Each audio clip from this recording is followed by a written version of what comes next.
Good afternoon, everyone. Thank you for joining us for today's web meeting, Conference Cost Approvals, What You Need to Know Orientation. My name is Carissa Rano, and I'm with OJJDP's National Training and Technical Assistance Center. As your technical host, I would like to take a few minutes to discuss a few features of the Adobe Connect webinar platform and provide a few announcements to keep in mind. In order to obtain a copy of today's PowerPoint slides, you may do so by locating the Handouts pod directly above the attendees area. Click on the name of the file and then click the download button. Following today's web meeting, presenters will take time to address questions. As they arise, please feel free to type into the chat pod.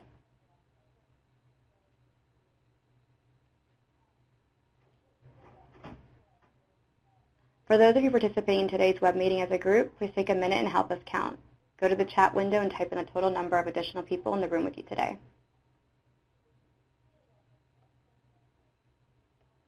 At the conclusion of today's web meeting, you'll be provided with a link to a brief survey about today's presentation. The feedback you provide is used to assist in future planning and training. Following today's webinar, attendees will be sent a certificate of attendance. The certificate is sent approximately 1 hour following the conclusion of the event and is sent via an Adobe Connect thank you email. Please keep an eye on your email for your certificate. And finally, this event will be posted and archived on the online university at OJJDPOU.org. At this time, I'd like to turn it over to today's presenters from OJJDP's Office of Budget and Administration to begin today's meeting. Okay, thank you very much, Carissa. This is Janet Cianconi, and there will be 3 presenters today on this webinar. Let me let them introduce themselves. So as I said, I'm Janet Cianconi with OJJDP. And I'm Betty Spear from Budget and Administration here at OJJDP. This is Beth Scott. I'm also with OJJDP Budget and Administration. Okay. We will each be taking turns on the webinar. So just to start and give everybody a bit of an overview, first I want to thank everybody for joining us. Hopefully you will find information that is helpful in this session today. What we're going to try to do is provide you with an overview on what the requirement is for the conference cost submission and approval process, talk a bit about the roles in submission and approval process. We will actually walk through the elements of a submission and identify some key components that you need to remember when you're completing the submission form. And then we will also do a review of some of the supporting documents that you need to include, and we anticipate having plenty of time at the end to answer questions. So as Carissa mentioned at the beginning, please do feel free to start sending questions as they come up. We also have some Q&A from the earlier webinar that we will review at the end of this one, which hopefully will address some questions that you may also have today. So first, I just want to review briefly the policy itself. This is the Department of Justice policy, although it is a requirement federal-wide. And the policy is that conferences that are conducted by cooperative agreement recipients, contractors, or those that receive funding through a reimbursable agreement have to receive written prior approval for a conference in order to spend money on those conferences. And when we say written prior approval, we are not talking about an approved award budget. That's a separate process, and that is actually something that you get at the point of award. This is a separate process. This requirement is a requirement for the Department of Justice. So that includes conferences that the Department of Justice itself, including the Office of Justice Programs and OJJDP, may be conducting directly and funding directly, or those that are being conducted with DOJ, OJJDP funding, but are being conducted and planned by an outside entity, and that is where you guys come into this. So you all are the contracts, the reimbursable agreements, the cooperative agreement recipients. And these are recipients of DOJ funds. So I'm going to walk through some of the basic elements. Some of you may be familiar with these already, but I will repeat them, and you'll probably hear about them more than once on this webinar. Some of the general requirements under this conference is that approval for requests that cost $100,000 or less need to be submitted at least 90 days in advance of any relevant deadline. And by deadline, we are talking about either a deadline for when you should be signing a hotel or an AV contract, or if you are not, if you do not need to sign a hotel contract or an audiovisual contract, then it would be a minimum of 90 days prior to the start date of the event. For those that are $100,000, that are more than $100,000, they require an extra level of approval. So they are not approved by OJP, they are actually approved by the department itself. So we are looking for a minimum of 120 days prior to those deadlines. We actually are hoping for more than that. We would like to recommend 180 days, ideally, but the requirement is 120. So that implies, and hopefully that makes it clear too, that this means, of course, that you should not be entering into these contracts, so signing these contracts prior to the receipt of this prior approval from the Office of Justice Programs. This is the location where all of this information resides. We have this slide in this webinar a few times today. We would strongly recommend that you bookmark this link right here and become familiar with this component of the financial guide. Obviously, the whole financial guide is an important document, but particularly when it comes to conference approval planning and reporting, strongly recommend that you take note of that section. So I'm going to talk briefly now about what do we mean when we say a conference, and this is where we get a lot of questions. So we've spent some extra time this week on these slides because we're concerned that maybe folks are confused by this whole process, which we understand. We obviously use a lot of different words when we refer to conference. These are some of those words that are up on the screen right now, but a convening, a focus group, all of those tend to fall under the conference definition. Generally, and this is all from the financial guide, it is defined broadly, so it includes all of those different types of events that were mentioned on the earlier slide. Typically, we're talking about some kind of a prearranged formal event that includes different characteristics, but usually at least some of the following. That is a list of invited participants, some kind of pre-registration, you have speakers, discussion panels on particular topics. I know since all of you who are on the phone are involved with training and technical assistance, I'm sure you understand what we mean by all of these things. These are elements of how a conference is defined. This last button, this last bullet here is something that we want to make sure that people take note of. And this is all defined in the financial guide. Keep in mind that there are events that are not considered conferences. And I'm going to talk about them in a little more detail on the next slide. So these are not considered conferences. And by conference, I mean as OJP is defining a conference. So these are technical assistance visits, and I'll talk about that in a little more detail. Law enforcement activities, testing activities, and routine operational meetings. These are all defined specifically in the DOJ financial guide, which is again why we want to encourage you to become familiar with that document.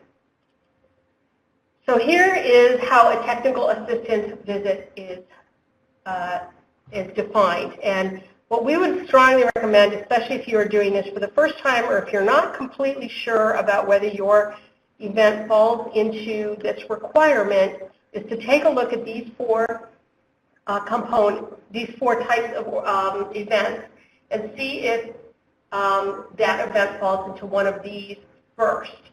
So if you think this is a technical assistance event, take a look at the definition and see if in fact it falls under this definition. If it does, then you are not required to submit a pre-approval request. You just need to be prepared, if asked later on, to justify why this event falls under this definition. So this doesn't mean, of course, this means, of course, you can use DOJ funding for certain types of activity. You can use it for the travel costs and even some of the time if you have consultants going to provide training or technical assistance to a particular entity. You can pay for staff training. You can even pay for some local transportation and printing. But you cannot pay for, you cannot be using DOJ funds for meeting rooms, for conference planning, and by that we mean logistical conference planning or trinkets. So hopefully this might clear up some questions that we get often about whether or not an event falls into the conference requirements. The other categories that are exempt from this pre-approval pre-approval process are law enforcement activities. To be honest, I think it would be very unusual and rare that any of our grantees would have events that are covered by DOJ funds that would fall into this. But essentially here we're talking about some kind of a gathering around a law enforcement activity. It might be a raid, for example, on a local organization that is under criminal investigation. This gives you a sense of how that is defined. And a testing activity is also typically probably not something that would fall under activities that are done by our grantees, but there may be exceptions, and we don't want to completely rule that out. This also, keep in mind, this has to be something where the majority of the event is around the administration or taking of the test. So it wouldn't be if you have an evaluation, for example, at the end of a conference, that would not qualify you to fall under the testing activity exemption. The other kind of meeting, and this is typically we're talking about some kind of an operational meeting or a technical assistant event or a conference. When we're talking about a routine operational meeting, this is how it's defined. So these are often internal meetings to your organization. They are overwhelmingly internal. Often these meetings are not even covered by DOJ funds, or they may not be paid for by DOJ funds, so that obviously would not even apply in terms of reporting, because the events that you are required to report on are those that are funded in full or in part by DOJ funds. If in fact you do have a meeting and you're not sure whether it falls under this category, or whether or not it requires pre-approval and DOJ funds are paying for it, that's when you would go on to answer these 10 questions, which are on the checklist of our Sheet A in the submission form. Most of you are probably familiar with these at this point, but if not, I'm going to just show you them. These 10 questions are on the are one of the first things you should do if you get past those 4 categories and still believe that you may be required to report. This will help you decide if any of these 10 questions are answered yes, then you should be doing a pre-approval. If the answers to all 10 questions is no, then the event will not require prior approval. Okay. Just a reminder also that one of the reasons we are doing this webinar, but also one of the reasons you need to be very aware of this requirement, is because it is a special condition on your award. There are actually 2 special conditions. One has to do with just compliance with this requirement, and there is another one that talks about post-reporting for any conference, which is a cooperative agreement special condition. And when you accepted your award from OJJDP, you agreed to comply with these conditions. So if you're audited, or if anybody ever comes back with questions and you did not comply, obviously there would be consequences. Again, this is the DOJ Financial Guide. Again, a reminder to bookmark it. There's more information and more detailed information about a lot of what we're talking about today on that website.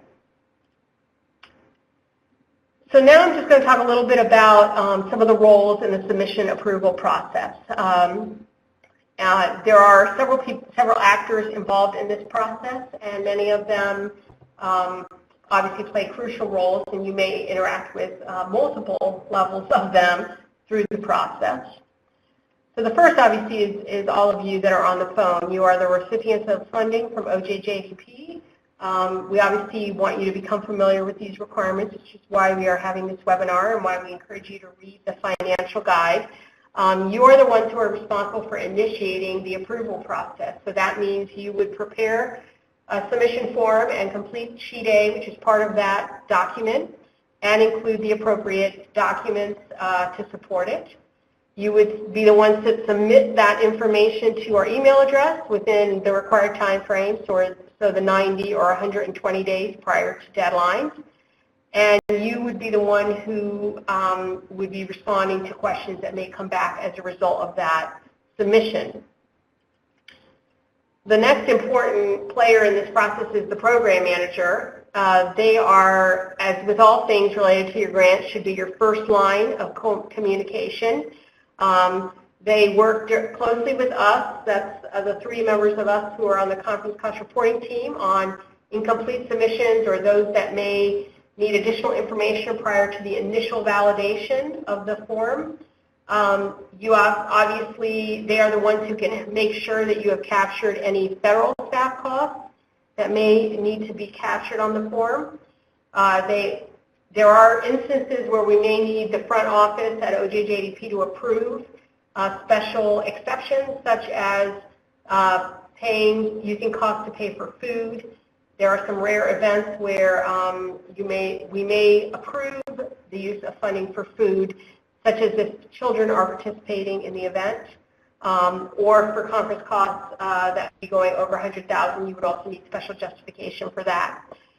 They also will be the ones to help facilitate answers to questions that may come from the Assistant Attorney General, and they would be the ones who typically would notify you when the approval comes through. Then there's us, the 3 members of the multiple members of the conference cost reporting team. We are the liaison between you and the Office of the Chief Financial Officer and the program manager as well. We do the initial validation of your submission. We do a lot of back and forth communication with you. And we also are communicating with your program managers, and we do the updates to the submissions based on your input and supporting documentation, and then we also make the notification to your program manager. The other major player here is the Office of the Chief Financial Officer. That is who we liaise with most frequently. When your submission goes in, when it is submitted, it is first screened just for completion in terms of documentation and that the form has been completely filled out. It is not being reviewed for accuracy or if there are any questions. That's something that we do first. After they do that first initial review, they also assign it a tracking number at that point. They will do a much more in-depth review after we validate the submission, and that is where a lot of the questions come from. They are financial analysts in most cases, so they are looking very closely at costs and justification for costs. They also serve as the liaison with the Assistant Attorney General's office. So if there are questions that may come through from there, they will be contacting us, and then we will be reaching out to you and your program manager. And then there's the decision makers. And there are 2 levels of decision making, as we mentioned earlier. We'll talk a little bit more in a second about that. There's the Office of the Assistant Attorney General, who is the head of the Office of Justice Program. That's who approves anything up to $100,000. And then there is the Justice Management Division, who approve anything over that. These entities, these organizations have obviously the final say in conference cost approval, and they may not approve all costs. It may get all the way through the process, and at that point, we may get questions. Obviously, if the costs are not approved, you may not draw down against those costs. You also may not draw down prior to approval. So if for some reason the event occurred and you neglected to get approval, or you neglected or it came late or whatever, you need to wait until you have that final approval to draw down against those costs, and you can only draw down against the costs that were approved. All right. Now I'm going to turn it over now to Betty, who's going to talk a little bit about the general process overview for the submission form. Okay. As Janet just said, when you submit your submission, you're going to send it to the conference cost prior approval email account, which there's a link here for you to do so. And what they'll do is they'll give it a general overview and make sure like most of your supporting documentation is there and your form is basically filled out. They get a huge volume of these, so they don't really scrutinize them very closely. They just give it a very general review, and then they assign it a number, and then they send it to our office for to validate. Once we receive it, we will review it more closely, and we'll check the supporting documentation. We'll make sure like the sheet A and the submission form totals match. Your indirect rate, if that's claimed on your form, will be there. And once we do that, and if we have any questions, we'll contact you. Then we will update the submission and then send it to OCFO, who will actually go over it with a fine-tooth comb and make sure that all your costs and justifications are correct. If there's any discrepancies, OCFO will return your submission back to us, and we will contact you to make any adjustments or corrections as necessary. And once we receive them from you, we will update your submission again and return it back to OCFO for final review. Once the final review is completed by OCFO, and that's like a double layer process. The reviewing analyst will review it, and then they'll send it to the lead analyst.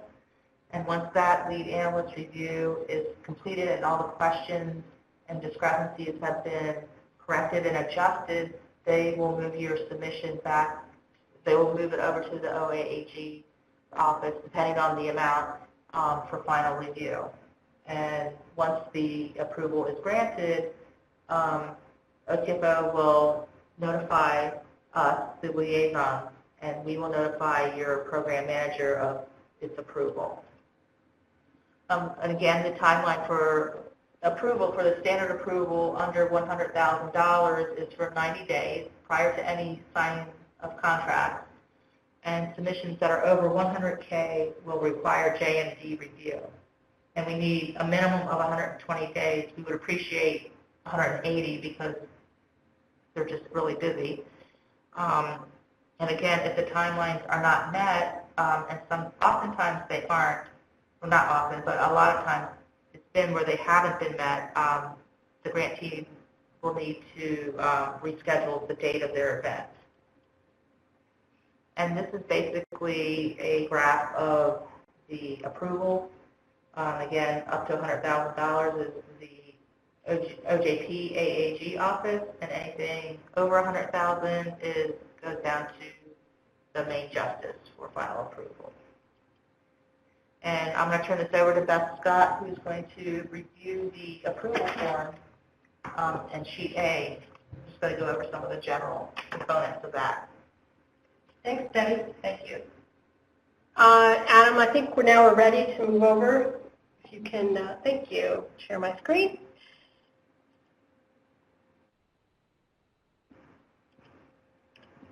Okay, let me open up my screen.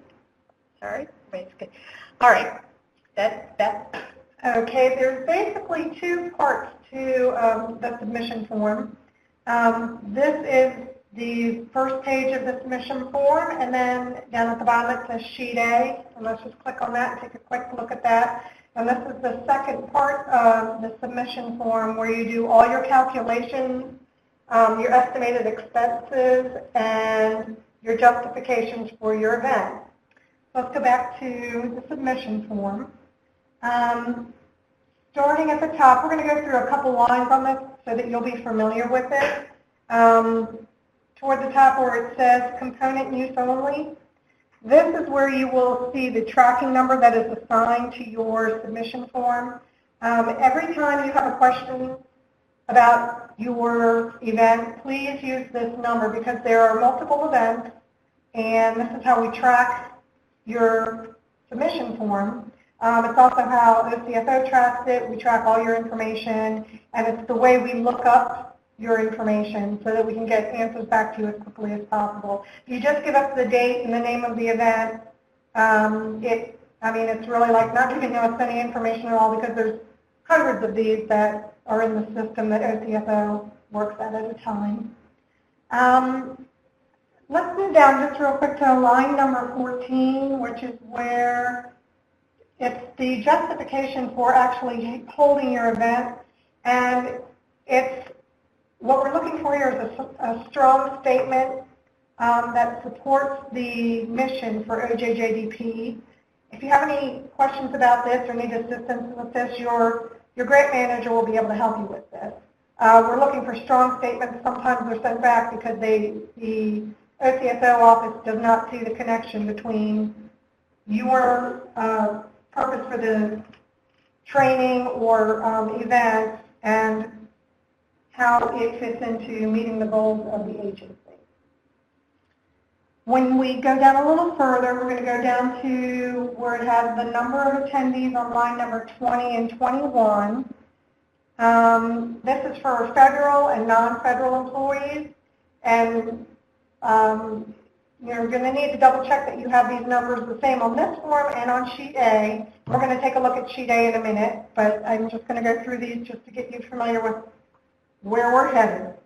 The next lines, 23 through 26, are auto-populated based on the information that you're going to put in the section below, which is section B. Now we're going to look at section B, and all this information here is basically coming from what you will fill out on sheet A. We're going to keep going down, because we're going to get to sheet A in a minute.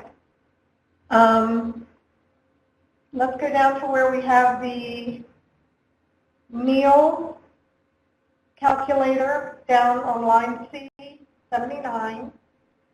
Right there. And you have your per diem calculator rate.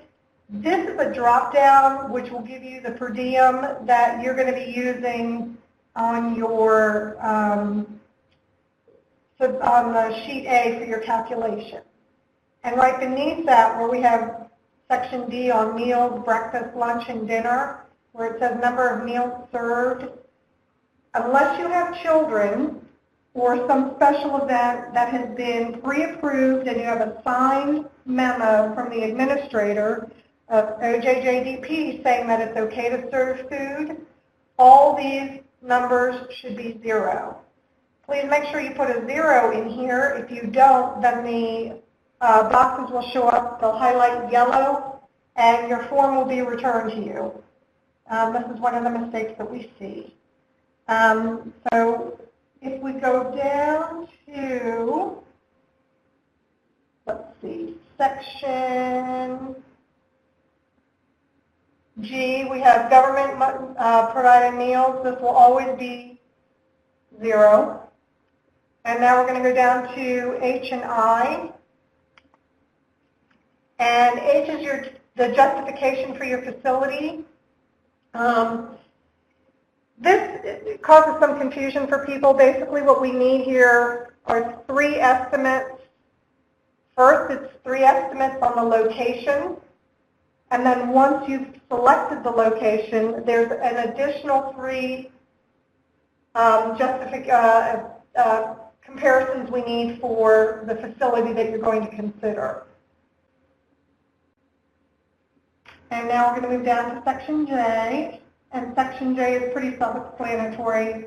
This is the number of attendees from what organization and where that duty station of the organization is. So these numbers will come down to the total at the bottom, which then again, as you can see at the bottom, it's entered on line A23 above. Like I mentioned earlier, these are auto-populated. So now we're going to move to sheet A.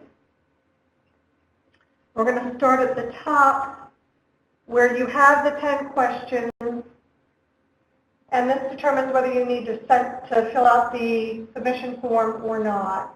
Basically, this is what Janet went over in an earlier slide. Even if you answer yes to just one question, you must fill out this form. Now, if you answer no and you don't need to fill out the form, this is also important. Even if you don't need to fill out the form, there's still a box here where you need to certify that you don't need to fill out the form. Now we're going to move further down. You can see some of these lines are just, answer the following questions. These are self-explanatory. They're basically, more about the mission and the purpose and the date of the event. And now we're going to move down a little further to the actual estimated expenses, justifications, and calculations. There are several sections to this form section. One is the conference cost and meeting space. The next one down is the AV equipment and services. Then there's a space for printing and distribution.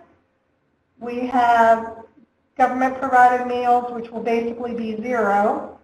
You have the M&IE, and this is what you're going to use the calculator from the submission form to get your amount. Below that, we have DOJ attendees, and we have lodging. And down a little further, we have transportation.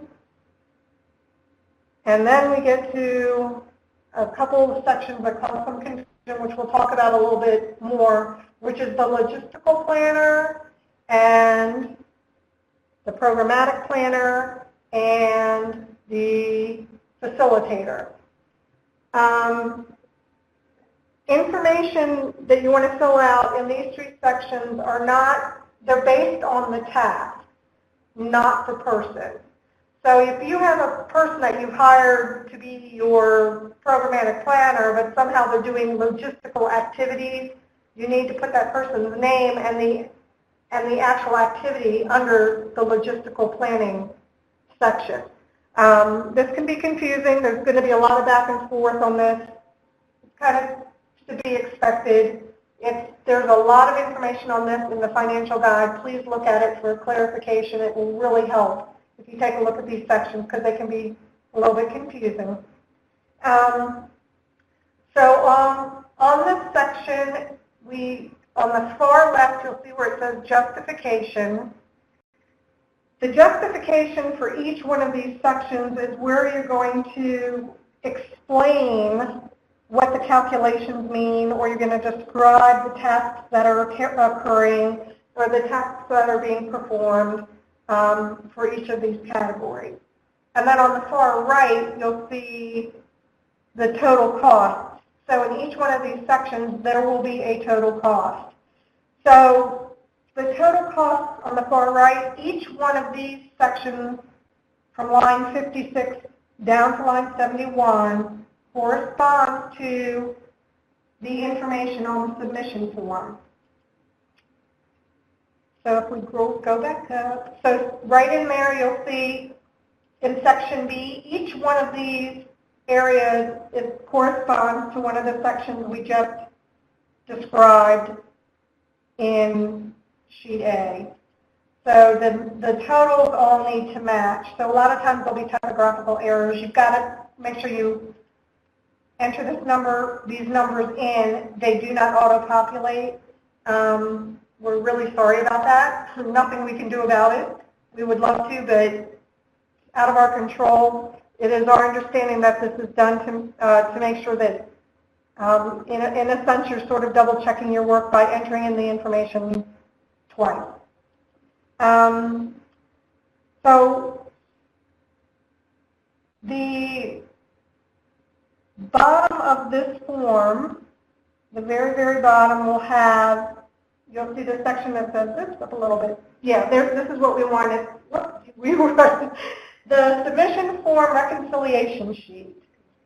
So you will see this green and this red at the bottom. If ever there are entries on sheet A and the submission form that do not equal each other, it will be highlighted here, And so it will give you, it will alert you that there's been a mistake entered somewhere so that you will need to go back and double check your work.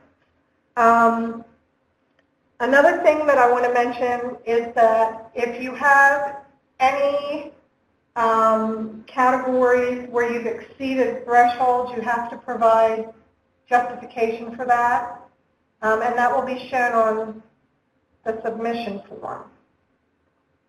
So if we go down to section E and F on the submission form, right in there, is that E and F? Yes. So these will highlight if you've exceeded the threshold, and then in section E, it has the threshold totals. If those numbers exceeded, that will be highlighted in yellow, and then right beneath that, in section F, is where you will type in your justification for why it has exceeded the threshold. If you don't have a justification or a reason for, you know that you've exceeded thresholds and it's because of some very important reason, then you're going to have to find a way to reduce your costs in these areas, or it will not be approved. So I think we can go back to the PowerPoint. Okay.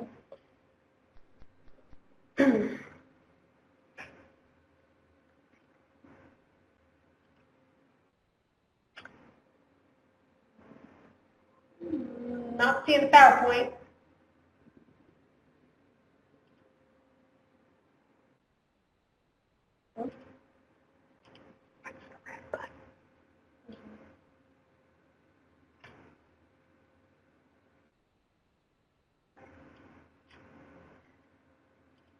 Well, we'll continue.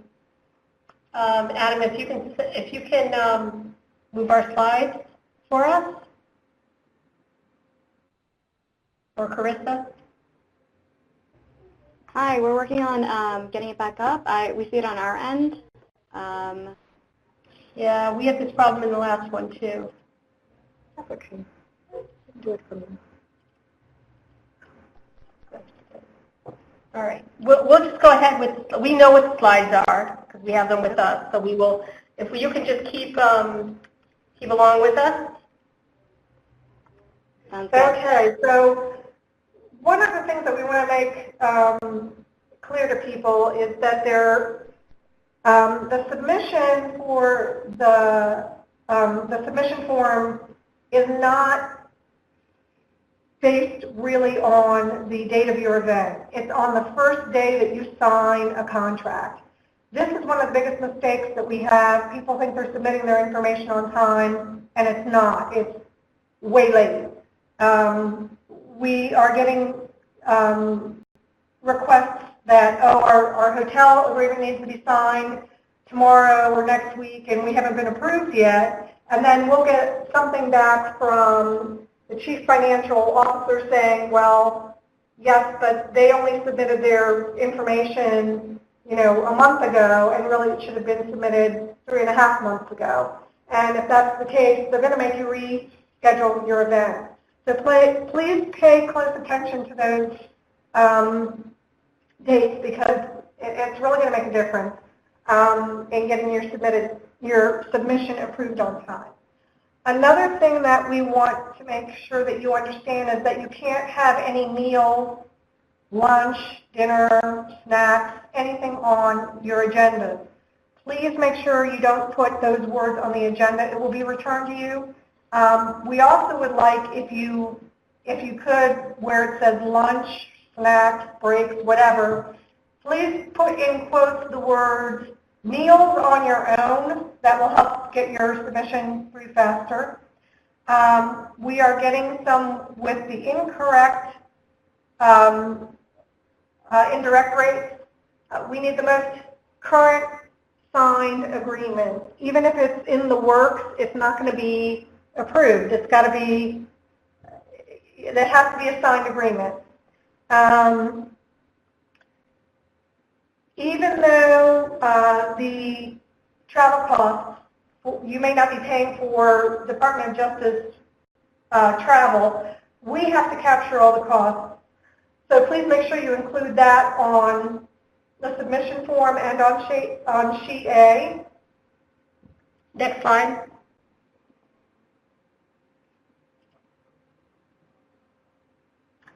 So here is some information on the logistical planner versus the program planner versus the facilitator.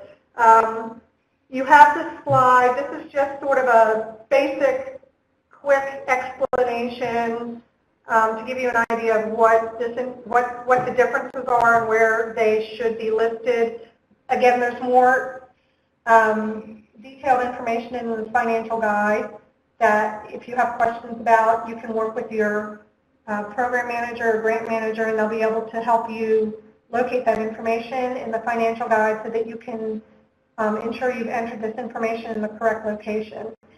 If it's in the incorrect location, the submission form will be sent back to us, and we will then send it back to you. Again, it will be back and forth until this information is entered in the correct area.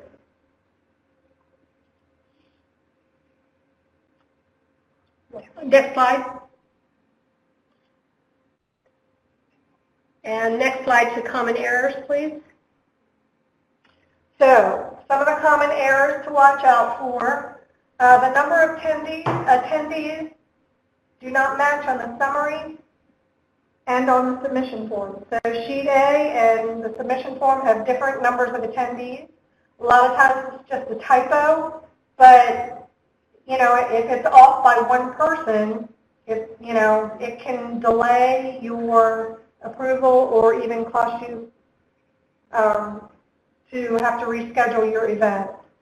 The mission statement is unclear or incomplete. This is what we went over earlier about it having to, the justification has to match the mission of OJJDP, and you can work with your grant manager on this if you need some help. Baggage fees is another one that is confusing to some people. Baggage fees should be in the section where transportation costs are. However, if the baggage fees are $50 per person, that needs to be broken out on a separate line so it can be calculated separately. So baggage fees will be listed as a separate line item on the sheet A. Again, we have the logistical and programmatic duties are intertwined. There needs to be some attention paid to the fringe benefits in the logistical and programmatic cost categories. They need to be broken out by task, by duty, by time. Okay, so that's the bulk of our webinar. If we can, Adam, if you don't mind moving on to the next slide. And we are trying to just log back into our into the webinar, but I thought we would actually start perhaps with the Q&As that we have on the actual website from the prior webinar, because I think a lot of the questions that we may get are going to be related to, they're going to be pretty much the same questions. So if you don't mind, Adam, if you can, or Carissa, if you can. Hi, Janet. This is Adam. We have the frequently asked question document pulled up, so you can start through that document. And okay. All right. Yep. Great. Thanks. Okay. All right. So I'm really just going to start at the top, and I think some of these questions hopefully are already coming in today. And they are, so what's considered a formal published agenda? This is a question we get a lot. These answers are on the website now, and we will add to these as we get additional questions. But generally, we're looking for some, when we say a published agenda, a formal published agenda, talking about something, and again, it sounds fairly straightforward, but it's something that basically spells out the day, includes an hourly timeline or an hour-by-hour timeline. It typically includes breaks, and also generally, our general rule on this is if this is something you're putting together and handing out to the attendees, we would consider that to be a published agenda. Somebody else, this next question I think is fairly straightforward in that there was some confusion between the 180 days versus the 120 days deadline for those that are over 100,000. The events that are over 100,000 are, the requirement is 180 days, I'm sorry, 120 days, not 180 days. Just going down a little bit further here.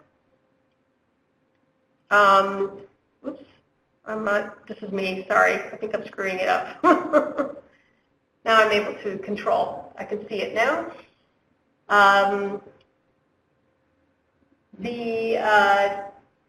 There were some questions, and we continue to get questions about the thresholds on the audio-visual in particular. Unfortunately, this is something that is completely out of our control. We do capture your inquiries and requests, and we pass them along, but it is hard to say when these will be reviewed. It may be possible that these will be reviewed more quickly because we will obviously be having a transition occur, and often when that happens, people do take a new look at existing policies and requirements. And so I guess it's possible that we might see a change more, earlier rather than later. Move on. I'm going to finish these up, and then I will start to answer some of the questions that have come in. So then we also have, and I'm sure a lot of people, we relate to these questions as well, questions about the forms themselves, because they, as people have noted, these are not linked. Unfortunately, when you enter information into Sheet A, it does not automatically auto-populate the submission form. This is, again, something unfortunately out of our control. And one of the reasons the more recent sheet has a reconciliation section that best showed the green columns is because of this issue. This is, again, a technical issue. We are trying, they anticipate probably releasing a new form in the next couple of months. Some improvements will be made to that form, including a little bit more control on the part of the submitter to add lines and so on, especially in section, the attendee section on Sheet A. Keep moving down. Again, there were questions about logistical and programmatic tasks, and there are often questions about this one. Sometimes events, it's not totally clear what logistical is versus what programmatic is. The financial guide does include that information, so we have the link to that. If you have questions, you should feel free to reach out to your program manager, and we can also set up a time to walk you through the process if needed. There were questions about the form itself, people having a problem finding the form. This is the link to the form. Shows you how to get to it. This is also in this next question, talks about some of the activities that may not be captured, such as running mics during an event or taking notes. Those are both separate types of activities. Running mics would be considered a logistical cost. Taking notes would actually be considered programmatic cost, planner cost. We had a question about subrecipients. Generally speaking, if a subrecipient is attending a session and they are not facilitating, then we would need more information about what their role is. If they are there to learn, it may be that those costs do not need to be included, but we would need a little more information before we could add into that question. Moving down, this is a question we get a lot, and Beth alluded to it earlier, and having to do with the number of sites that need to be considered. So I think the best way to explain this is that there are really two levels of selection. There's the location, or the city, and then there's the facility. So for the location, the requirement is multiple locations. In general, that has been interpreted by OJP as 3, a minimum of 3. locations. There are some exceptions. If you cannot provide multiple, if you cannot provide 3 location comparisons, then we need a justification why. It may be that the jurisdiction that is being focused on is in a very rural area. It would be extremely time-consuming and expensive to move people to a 3rd site, for example, or a 2nd site. So there are sometimes good reasons. We just need that to be clarified and articulated. And then once you make the selection of the site, the location, sorry, the city, within that city, 3 or more facilities need to be compared. So it's really 3 and 3. And in the end, it would be probably really 4 that would be on the form, because that would be the 3, well, up to 4, yeah. Let me keep moving. Okay, so this is another question we get a lot for cost comparison. Is completing information on the submission form enough detail, or is additional information on a separate document required? Typically, you will need to attach a separate document that describes the cost comparison. It's a lot of information to capture on just the submission form. The information that is in this answer is what's from the financial guide. Our experience has been, however, that the best way to get justification and to have a full and complete justification and cost comparison is to attach a document as a PDF that adequately describes and addresses the comparison. This next question asks, what if your training is specifically targeted to serve a very particular geographic area in need of resources? Again, would we need to find alternative locations? As noted above, if this is the only real option on location, we need a written justification that would include an explanation of that unique area and the geographic need that is being served. We also have gotten questions about the logistical planner threshold. This is unfortunately something that we also don't have control over. This is something that was established by the Justice Management Division. That calculation does include the MNIE, and transportation, lodging, and local transportation of staff. That was established, obviously without us, but when we get feedback on this, we do pass it along. So if you want to send feedback, that's fine, please do. The proposal number on the form, we believe this question really was about the ID number. It's assigned by OJP. As Beth noted, the more that you can, if you can always reference that number, you will not have that number until after you submit and you receive back the first set of questions probably. But once that happens, please always note and refer to that number. A number of times, a meeting is in response to a deliverable in a solicitation. So the question was, will OJJDP provide the justification? This is exactly why you should work closely with your program manager. They are familiar with the requirements of your award. They will help you in drafting the justification and include information about the original requirement as well as how this activity corresponds and supports OJJDP and OJP's mission. This question had to do with an example when you answer the 10 questions on sheet A and all answers are no, do you still need to submit approval? The answer is no. You should hold on to that form and be prepared.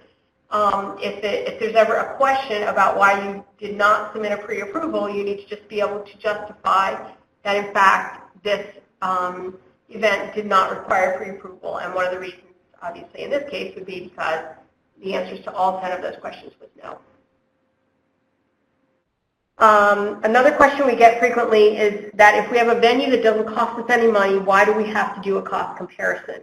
The cost comparison is still required because even though you have a free facility, it may be that the overall costs of the event are still higher than if you actually had a facility that were paid ahead of time. So this is why the cost comparison doesn't just factor in the cost of the facility, but it includes things like transportation and lodging. So you might get a free facility, but everybody has to travel there. So in the long run, it may not be cost effective. That's part of why you do the cost comparison, is to provide that justification. And we also get this question a lot: is there an OJP time frame for approval? Unfortunately not. We of course do the best we can. There are hundreds of requests that are submitted, not just by OJJDP grantees, but by grantees across the Office of Justice programs.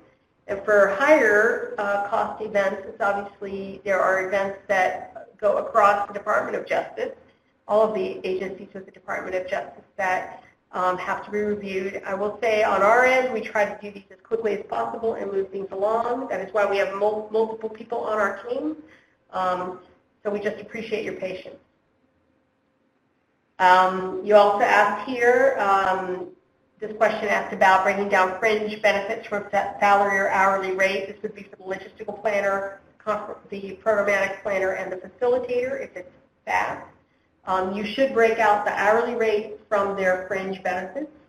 That is a question that often creates a bounce back and a question for clarification. If you do that up front, it would move things much quicker. Okay, that's the last of those questions. We also have a couple of more questions, and I'll start with some of them. And I think we also have a request to take a closer look at Section 1 again, or Section I, sorry, again in more detail. So let me go ahead and maybe address some of the questions, and then we will move on to the other. So one of the questions is, can you speak to the budget if your agency is paying some amount for the conference? Is the $100,000 only federal funds, or is it total conference budget? It is federal funds, DOJ funds in particular in this case that we're talking about. So your submission will only be for the amount of money that is being paid for by DOJ funds. In this case, it would be your award. In some instances, we may have, conferences. In fact, we have many instances where conferences are being paid by a variety of entities. There may also be program income around conference fees, for example, that the registrants might be paying. So if you have situations like that, you may want to just reach out to us directly. We can explain how the form needs to be completed to factor in conference income, because in those cases we do want to factor it in, but the actual amount for approval would, in the end, the net amount would end up being just the amount that is paid for DOJ. So the conference might be worth $1 million, but if we're only paying for $50,000 of it, that's what the amount would be in your submission form. The dates. I think this was 120 days and 90 days. Am I correct about that? I'm not sure. Okay, that was the reference. So again, for any submission that the total amount is up to $100,000, the minimum amount of time that you need to submit your request in is 90 days prior to a relevant deadline, which could be something like the date that the hotel contract must be signed by. For those that are over 100,000 or 100,000, and 100,001 and more, it would be 120 days. Next question, what if other funding is paying for meals? That's fine. We just need, you should provide that information. Just let us know that meals are being covered by another entity, a non-DOJ entity. That can be included actually in the agenda. If there's an organization. And yes, it could. And also, I think the other thing to remember when meals are being paid, if you are also providing M&IE for the participants, that you should be reducing that M&IE to factor in meals that are being covered by another entity. So the next question. Can you advise the best method for providing a hotel agreement when we need to have this submitted 90 days prior to when the hotel agreement needs to be signed? There are very few hotels that will hold space for 90 days without entering into a signed agreement. Just seeking clarification on this. We do recognize that this is a challenge. So I think if you have estimated costs based on hotel agreement, and again, it can be obviously we're looking for a draft agreement. Our hope is that the earlier it comes in, the quicker we can get it approved. Although we have 90 days, it may not take as long as 90 days to get it approved if everything else is complete and correct. So the entire form needs to be correct and complete and comprehensive in order for us to begin to review it and to get it approved. We do have instances where people are approved within 2 weeks. It's very rare, but those are the ones that they have submitted. Their submission is complete. Sometimes it's a rare event also, but they may not come back with any questions because they have completed the form correctly. They have included all of the correct supporting documentation. So hopefully you won't be at the point where we've got 90 days prior to when the hotel agreement needs to be signed. The other question was, how do we initiate the approval process? The way to initiate it is to pull up the form that is, and actually, Adam, do you mind switching over back to the PowerPoint? And I can show that. I'll show them where it is. Ooh, those pictures. It's right here, right? So this is the email address that you would be sending your request to.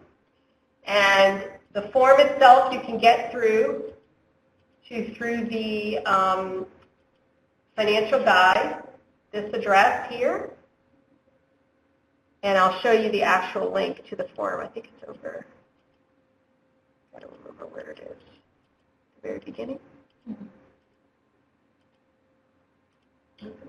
Oh, I thought it was. Sorry. I think it may be under yours. If you go to the financial guide, if you go here, there is a section where you would be talking about where you can access the file. Oh, you know what? Actually, Adam, if we go back to the FAQs, I think the link might actually be on the FAQs. Now that I think about it.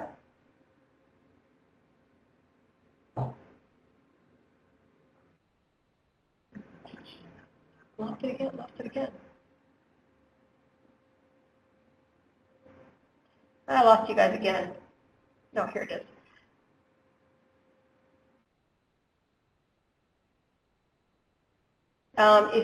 Let's see, I think up at the top, I believe we have the link to the form. Nope. Yes, here's the form. This is the link to the form.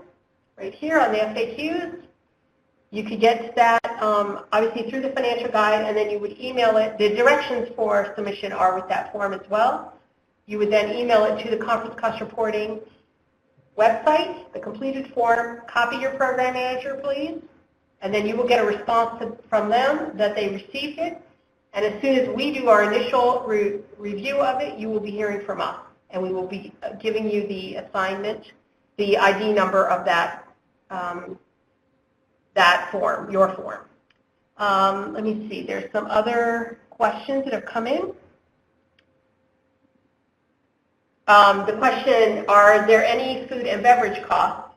The question is, does that question refer to federal funds only, or does this include food costs? I think the question that we're asking about is, yeah, what we're concerned with here is DOJ funds paying for food. And generally the answer to that is no and never. There are some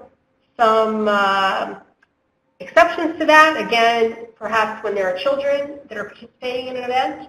But in general, if you have another source of fund, you just need to explain, because people will ask, for example, if your agenda does not say meals on your own, or what you should do is clarify that meals are provided by,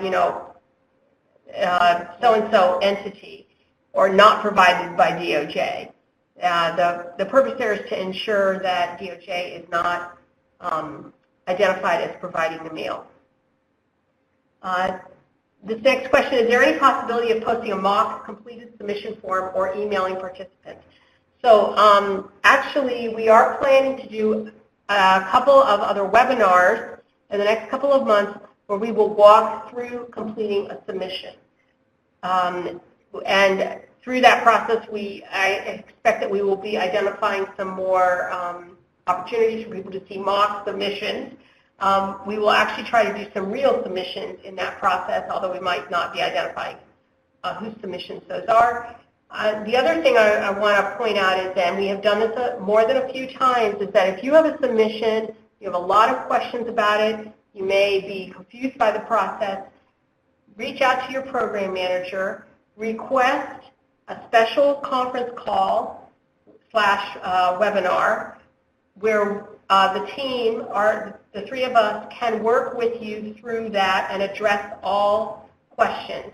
That request needs to come through your program manager, though. Ask them to reach out to us, and we will set up a time that works for all of us. Let's see. Question number 6. Is there a sample agreement that meets the requirements for question number 6? I believe, I'm not sure what question number 6 is. I think that might have to do with question number 6, that is on the 10 questions that are on the sheet A, and that 6th question, I believe, has to do with whether or not this is a group that, Adam, can we move back over to the PowerPoint so I can look at those 10 questions and make sure I know what I'm talking about? Do we need to fill out the form? Yeah, question. There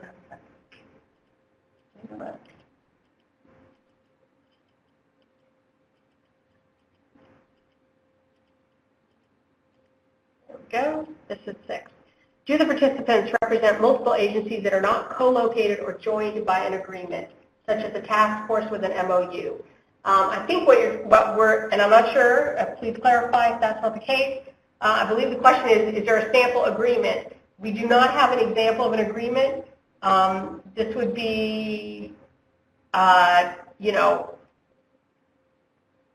mean, in some cases, I think we have these are rare events where we would have somebody answering yes, I think, to this, but I'm not sure.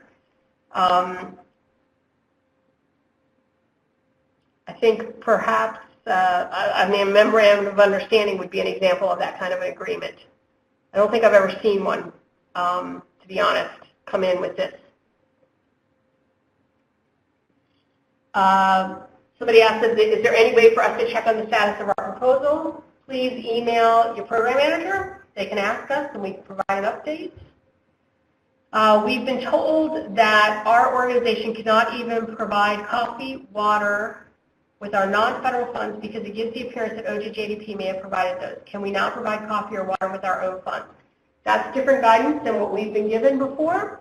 And again, when we're talking about your own funds, you are talking not about grant funds, obviously in this case. I guess what I would recommend is that you have your program manager follow up with us directly so we can get a little more detail, but that there is no reason that you couldn't have, based on our guidance and the DOJ financial guide, you can provide refreshments and water as long as the Department of Justice funds are not paying for it, and it is clear to the participants that DOJ is not paying for it. Okay. Now I'm going to, I think because somebody requested a little more information on the form, and I think it was section I. Can you switch back to me so I can open up the form again, Adam? Thanks.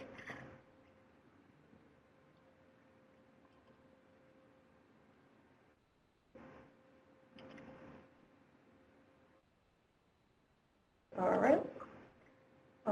Here's I. Okay. Here we go. All right. So what you're looking at here is the facility comparison. And what you've got, I'll just walk through it. Some of this is pretty self-explanatory. The first thing you should know is that some of the information on the top here is automatically loaded based on questions that you may have answered earlier. This is the selected facility. So this first facility here would be the one that you have selected as the best facility for this event. This information will already be preloaded because you will have identified the facility up here. I can't remember where it is exactly, but it's up here. Here it is, 36. It automatically preloads down here. It will identify the type of facility it is. The total cost of the event is again going to be preloaded based on your costs above. Obviously, it's selected. Here, what you need is an explanation. Brief explanation is fine. I think you have a limit of 200 characters or so in here about why this is the best facility. And again, this is an example of what you might write. These other facilities are your comparison facilities. Typically, they're going to be facilities in 2 other cities. So, I mean, you're going to have comparisons in other locations as well as other facilities. And what you're going to do here, and I think this is an important section here, is that you want to factor in not just the cost of the facility here, but the cost of everything else around the facility. So the easiest way for most folks to do this is to take the cost of, an estimated transportation, estimated an IE, based on the same attendance of individuals. In some cases, if it's in the same location, by that the same city, the cost may be exactly the same, except the facility cost may be different. And then what you want to do here is provide the justification about why this is not the best selection. Same here, same here. Although this is a cost comparison, if you really want to do justice to this, we recommend a separate document that you upload as a supporting document. That you, yeah, right. I mean, it's pretty much required at this point. At this point, we're getting questions back for more detailed justifications. So we think it is a better idea for you to do that. Otherwise, we're probably going to come back to you for more detail. So I hope that answers some of the questions that people had. We can go back, I think, Adam. I don't touch it. Good. Let's see. Okay, it seems like maybe we've covered most questions.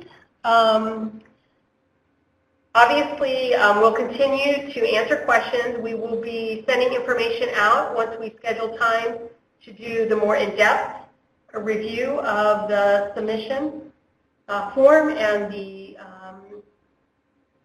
thank you. And I see you're moving forward so we can refer you where the FAQs are. Thank you.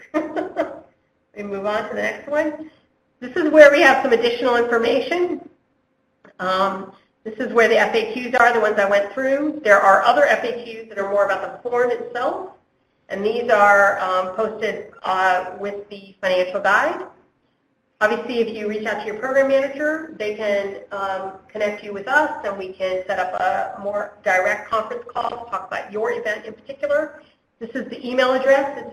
Not only do you submit your submissions there, but you would also be submitting any specific questions that you may have that are more general in nature. It might be a very simple question that could be answered. Typically we also see those emails, so if we know answers, we will jump in and answer them for you. With that, I think we are done, and I want to thank everybody and thank NTAC for hosting our event. And I hope everybody has a nice afternoon or evening. Thank you. Thank you. Thank you all for a great meeting. We have just a few brief reminders before we close today. This webinar will be archived on OJJDP's online university in approximately 3 weeks. For more information, please contact OJJDP or NTAC. And lastly, we would We would really appreciate if you could take 5 minutes to complete the feedback survey, and thank you again for joining us. Have a great afternoon.